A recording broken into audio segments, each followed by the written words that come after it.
Assalamualaikum teman-teman, welcome to Cinta Story Channel. Kumohon kembalikan suamiku, episode 18. Buat teman-teman yang belum subscribe, dukung channel ini dengan cara tekan tombol like, subscribe, dan juga tekan tombol notifikasi loncengnya, biar kalian dapat updatean cerita selanjutnya dari Cinta Story. Jangan lupa komentar di bawah ya. Mas, kamu terpuruk lagi. Harus sampai kapan kamu seperti ini? Kamu yang membiarkan Bella pergi. Kamu juga yang terluka sendiri. Ucap Andin menghela nafas beratnya, melihat Alvin kembali kehilangan semangatnya. Lebih baik kamu keluar dari kamar ini. Aku mau istirahat. Balas Alvin dengan sikap dingin. Sudah beberapa hari sejak Bella meninggalkan rumah itu. Sejak itu pula, Alvin mulai berdiam diri, sama seperti waktu dulu. Aku gak ngerti sama kamu, Mas. Kamu gak boleh egois. Kamu gak bisa kehilangan Bella, tapi kamu juga ingin aku di sini. Kamu gak boleh egois ingin memiliki kami berdua. Sekarang aku yang ada di sini. Apa tidak sedikit pun kamu menganggap aku? Jahat kamu, Mas. Andin mulai berdiri dan hendak keluar dari kamar itu. Bahkan dia berpikir untuk pergi saja dari kehidupan Alvin juga, sama seperti Bella. Karena dia sudah merasa tidak dianggap dan dihargai keberadaannya. Alvin segera bangkit dan dengan sigap memegang tangan Andin, sebelum Andin sempat keluar dari kamar itu. Maafkan aku, Andin. Ucap Alvin lirih sambil menunduk. Aku ada di sini untuk kamu.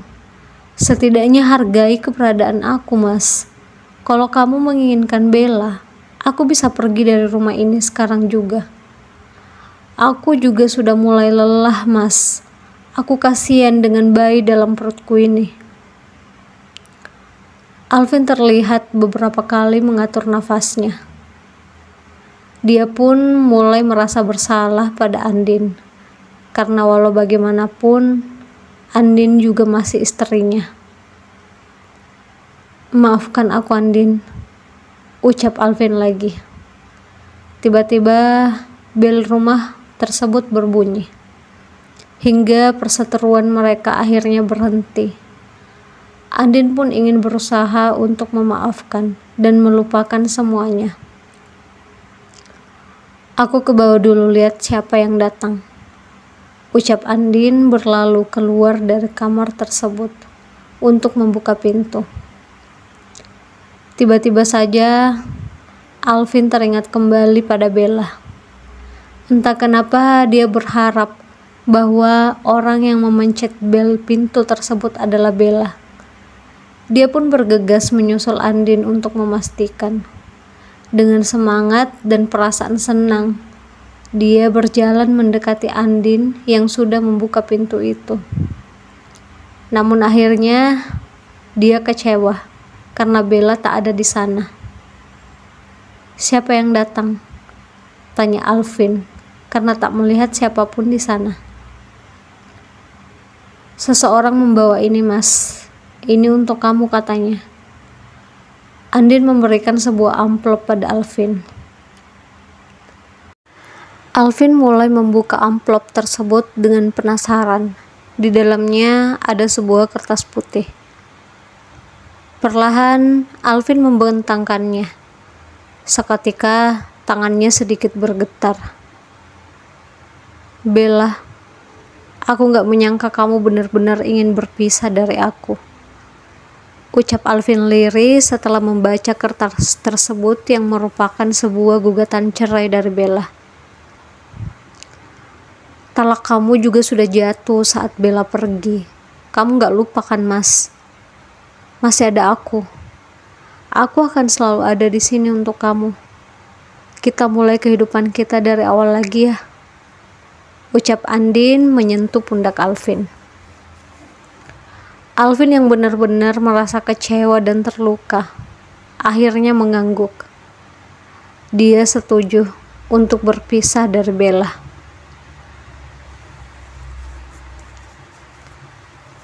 Perlahan, Alvin mulai menjalani kehidupannya seperti biasa bersama Andin. Walau dalam hatinya dia masih sering memikirkan Bella, tapi dia merasa hidupnya harus berlanjut. Sudah 3 minggu sejak Bella keluar dari rumah itu. Alvin bahkan tak tahu lagi kabar Bella dan di mana keberadaannya. Sekarang, saat mereka sudah resmi berpisah, Alvin tak ingin lagi tahu apapun tentang Bella. Dia pun mulai berhenti berharap. "Mas, hari ini temani aku ke dokter kandungan ya," pinta Andin setelah mereka baru saja menghabiskan sarapannya. "Iya sayang, hari ini aku rencana mau cari kerja di tempat lain setelah antar kamu ke dokter. Biar bagaimanapun perusahaan itu milik Bella. Bahkan rumah ini, aku ingin bekerja di perusahaan lain dan membeli rumah yang baru buat kita," balas Alvin. "Kamu takut Bella tiba-tiba ke kantor itu atau ke rumah ini, iya kan? Kamu takut ketemu Bella karena kamu masih cinta sama dia." Entah kenapa mendengar nama Bella membuat Andin merasa cemburu. Kali ini dia sudah menjadi istri Alvin satu-satunya, sehingga dia merasa enggan jika suaminya masih menyimpan rasa pada wanita lain, termasuk Bella. "Bukan begitu, kok jadi mikir gitu sih? Apa salahnya aku cari kerja di perusahaan lain, walaupun tidak sebagus jabatanku yang sekarang. Tapi setidaknya aku tidak merasa berutang budi lagi sama Bella.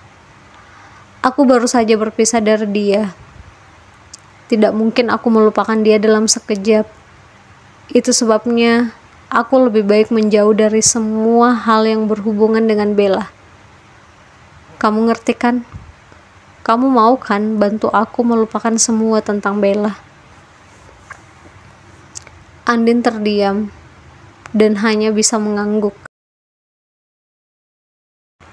"Sudah, kamu jangan pikir macam-macam lagi. Kita berangkat sekarang ya sayang," ucap Alvin. Mereka pun bersiap-siap dan berangkat ke rumah sakit untuk memeriksa kandungan Andin. Sesampainya di sana, kandungan Andin mulai diperiksa dengan menggunakan alat USG. Alvin pun tak sedikit pun beranjak dan terus menemani Andin selama proses pemeriksaan, sambil menggenggam tangan Andin. Alvin tersenyum merasa sangat bahagia melihat pergerakan bayi itu pada sebuah layar di dekatnya. Seakan dunianya kembali bangkit dan hidup. "Alhamdulillah, bayinya sehat. Semuanya tampak normal, tidak ada masalah," ucap dokter tersebut saat selesai memeriksa dan kembali duduk di kursinya. Andin dan Alvin pun ikut duduk di depan dokter tersebut. "Saya resepkan vitamin. Jangan lupa diminum dan dihabiskan ya," ucapnya lagi. "Baik, makasih dok." Dengan senyum merekah, Andin dan Alvin keluar dari ruangan tersebut. Namun, tiba-tiba Andin melihat Bella sedang duduk menunduk saat Alvin masih menutup pintu ruangan itu. "Bella? Untuk apa dia ke sini? Untuk apa dia ke dokter kandungan?" ucap Andin dalam hati.